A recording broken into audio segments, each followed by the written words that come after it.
ખબરોમાં બન્યા રહેવા માટે બેલ આઇકોન દબાવો અને એબીપી અસ્મિતાને સબસ્ક્રાઇબ કરો। સુરતમાં પીપોદરા ગામ નજીક કેમિકલ ભરેલું ટેન્કર પલટી જવાની ઘટના બની। બ્રિજ ઉતરતા સમયે ટેન્કર ચાલકે સ્ટીયરિંગ પરથી કાબુ ગુમાવતા ટેન્કર પલટી ગયું, જેના કારણે સર્વિસ રોડ પર કેમિકલ ઢોળાયું। જો કે બાદમાં ફાયર વિભાગની ટીમ સ્થળ પર પહોંચી અને ટેન્કરને હટાવવાની કામગીરી શરૂ કરી।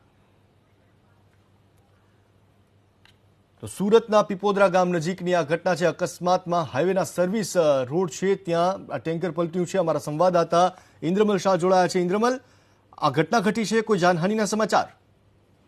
જે ટેન્કરનો જે ચાલક હતો તેને સામાન્ય ઈજા થઈ હતી અને સ્થાનિકો દ્વારા 108ને ફોન કરી 108 બોલાવી અને ડ્રાઈવરને તાત્કાલિક જે છે તે સારવાર આપવામાં આવી હતી। ખાસ કરીને અમદાવાદથી મુંબઈ જતા માર્ગ પર આ ટેન્કર જઈ રહ્યું હતું અને પીપોદરા ગામ ખાતે ઓવરબ્રિજ ઉતરતાની સાથે જ સ્ટીયરિંગ અચાનક કોઈ કારણસર લોક થઈ જતા ચાલકે કાબુ ગુમાવ્યો હતો અને ટેન્કર પલટી થઈને અને સામેના ટ્રેક પર જતું રહ્યું હતું। જો કે ટેન્કર ની અંદર જે કેમિકલ ભર્યું હતું તે તમામ કેમિકલ જે છે તે હાઈવે છોડીને અને જે સર્વિસ રોડ છે તેની પર ઢોળાયું હતું અને જેને લઈને સર્વિસ રોડ બંધ કર્યો હતો। જો કે ઘટનાની જાણ થતા સ્થાનિક ફાયર અને પોલીસ ઘટના સ્થળે પહોંચી હતી।